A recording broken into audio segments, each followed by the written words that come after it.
Welcome to Sharp Twist Gaming, and today we are back with some more Delta Battle League. This is week, I forget, there's been so many weeks and so many different leagues, it's hard to remember which week is which, but we are up once again against Lauder Dude 13 and the Kansas City Nidokings, kind of a division conference rival. We've been every season. And we have already battled them once this season, if you don't remember. It was, week 4, I think it was? I can't remember which week that was either. But we did end up beating them, got pretty lucky, and now we're up against them again. I brought the exact same team. I did accidentally have leftovers on Kruk last time, so now it's Choice Scarf, so that's able to outspeed things. And then he brought his Mega Gardevoir, Electivire, Empoleon, Scrafty, Primarina, and Typhlosion. I can't remember what Pokemon he brought last time. I don't think this is the exact same team. I know he had Gardevoir, Electivire, Primarina. I can't remember if he had Empoleon. I'm pretty sure he didn't have Scrafty or Typhlosion. So, with this team, I'm going to lead off with Breloom, so I can get either a Mach Punch or a Spore off pretty easily, because I do have Focus Sash, so I can live any hit.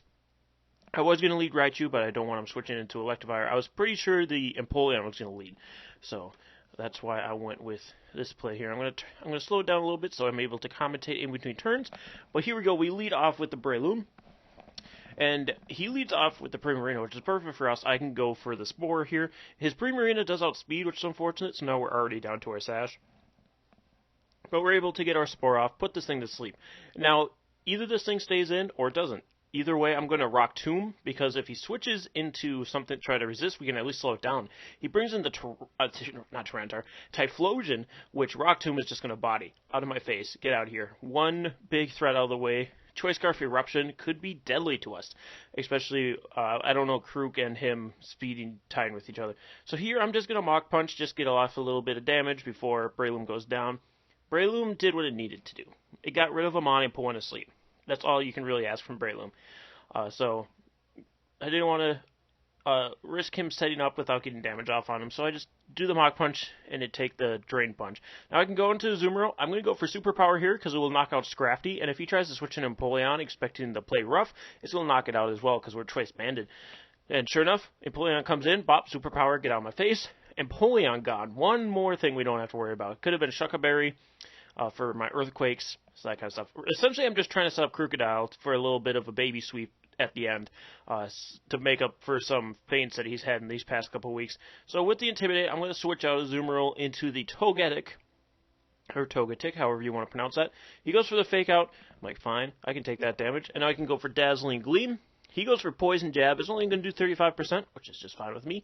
I get the Dazzling Gleam off. Unfortunately, not able to KO because Scrafty is a little bulkier than, say, Hydreigon, which that KOs a Hydreigon. So, but Scrafty almost faints at 2%. He's going to Poison Jab again. We will survive. We get poisoned. Not that it really matters. We're at 21%. It's not like we're going to live much more anyway. I thought about roosting, but I figured in the long run it wasn't worth it. So Togetic getting a knockout there, getting rid of Scrafty with the Dazzling Gleam.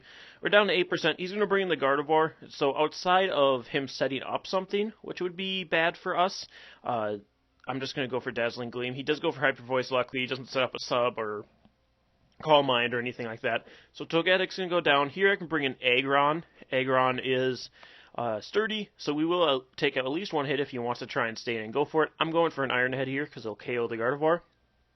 He brings in the Primarina, so that's going to take an Iron Head. It does 57%. Now, Primarina hasn't taken a turn of sleep yet, so I could have stayed in one for Iron Head. I didn't really think about that, and I just switched into Azumarill because I can go for Play Rough here, and it'll knock out the Primarina, and if it doesn't, then...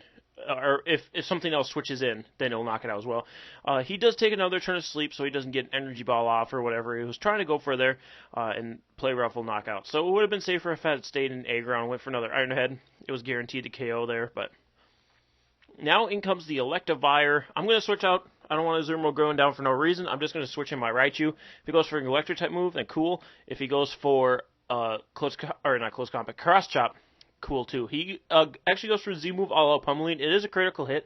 I don't know that it matters. Raichu's really, really frail anyway, so I didn't need him. That's essentially why I switched him in. He wasn't doing anything the rest of this match. So now I can bring Crocodile. I know he's not Scarfed, so I can Earthquake him, and he's down. And then we get the Moxie boost, and since we're Choice Scarfed, we're going to outspeed that Gardevoir, and since we're +1 Earthquake, we'll be able to KO. So Crocodile getting his little baby sweep at the end like we wanted. Not as big of one as we would have liked, but what can you do? I guess, well, I was going to say we could have brought it in Primarina, but actually, yeah, I could have brought it in Primarina if I would have thought about it, because it needed to turn to sleep. So I could have brought it in there, Earthquake, knocked him out, and then got 3 KOs with Crocodile, but that's okay. GG to Lottery Dude 13. I also want to, I forgot to say at the beginning of the battle, but I want to extend a thank you to him because, well, our battle was supposed to happen the day that it did, but he was stressed out from the day, so he asked if we could push it to the next day, but I have to work both of my jobs that day, so thank you to him for still doing the battle today, even though he's a little stressed out and may have affected his playing, but yeah, we're going to take that win. We get +3 there, so that's looking pretty good for us. We're still not at the top of our division because we have a really tough person in our division as well to catch up to, and I don't know that we will be able to, but we're just trying to get at least in the playoffs maybe. So anyway, guys, thank you so much for joining us today. Be sure to join us next week for the Delta Battle League. We're getting down towards the end of it, so every win and loss matters now. But thank you guys so much for joining us. We'll see you next time. Stay sharp, everyone, and go Wild Charge.